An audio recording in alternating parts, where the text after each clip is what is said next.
round one is always the trickiest time to place your bets because you have the least information about how the teams are going to perform in the upcoming season because you haven't seen these teams step out and play for over 6 months. So what I want to pretty much have as much information at my disposal as I possibly can so that I'm making smart betting decisions. So one of the things that I like to look at before I look at the games and, decide which teams I want to back, which teams I'm going to back to cover the line or their games to go over under the total, is look at the betting trends from previous round one matchups because the betting companies are in a very similar boat. They have, the similar information that we have available to them, and they're setting lines and odds based off of that. So a few trends that we can see over the past few seasons is in round one, favorites are winning 57.5% of games over the past 10 seasons. They have a 50% or greater winning record in every year except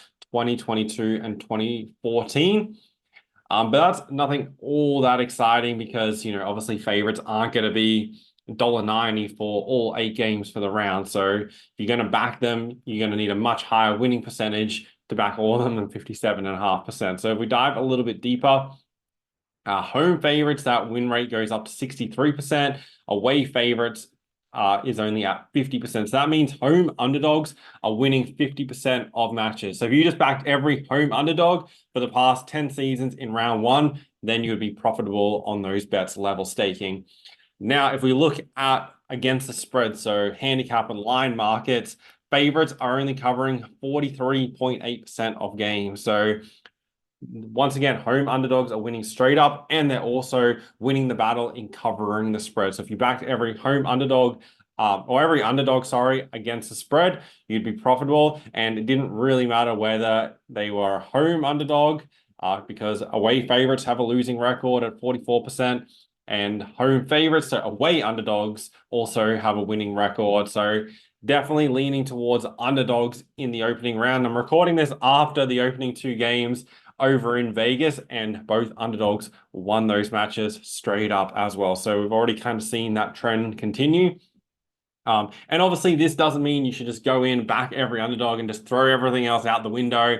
Underdogs have been winning previously in round one, so I'm just going to back them. But it kind of gives us a little bit of an indication because what tends to happen is the teams that were the better sides last season, everyone remembers those because they played in the finals, and they tend to be overvalued coming into the following season. Whereas teams, who didn't make finals and were the lesser sides, I guess you could call them, from the previous season, they've had an extra month in of training because their season finished a month earlier. And obviously there's pressure on them to perform where, there's not as much pressure on the top sides because, teams are like the fans and everyone's expecting, they'll make finals at the end of the year. If they get off to a bit of a slow start, it's not the end of the world, etc., etc. That's a bit of a psychology behind it.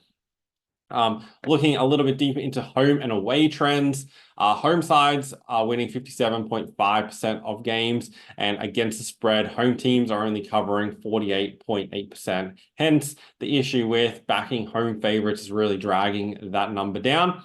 And then from a total points perspective, in the past 10 seasons, only 42.5% of games have gone over the total. So historically, round one games are going under. The only season where it would have been profitable to back the over in every matchup was 2017. Every other season, if you backed the unders, you would have been favored. The seasons where it's at 50%, you would have lost the juice in those matchups if you're level staking. So wouldn't get too carried away with over under. I'd slightly lean towards under, as we've seen the past 2 years, especially. But with a lot of these at 50%, there's nothing really to get all that excited about. However, there was one thing that stood out when I was going through all this information and bringing up the odds and the closing lines for every game was when there is a home favorite, regardless what odds they are, there's been 46 times in the past 10 years. Of those games, 30 of the 46 went under the total. So you can definitely lean towards unders when you have a home favorite. So that's one thing that's definitely stood out during this time. Also, just for the average odds as well for your comparison, home favorites are averaging $1.55, away favorites averaging $1.64 during that time, and handicaps reflect that. So to sum this up really, really simply, look for home underdogs, whether straight up or against the spread. And also when there is a home favorite, lean towards the unders. But obviously you want to take into consideration all the other factors when analyzing a game, like the team statistics, their efficiency rate in attack and defense, and also the lineups and historical data for that matchup. I'm going to be covering videos on all this information right throughout the NRL season, plus tips and previews of lots and lots of matchups so that you can make money betting on the NRL in 2024.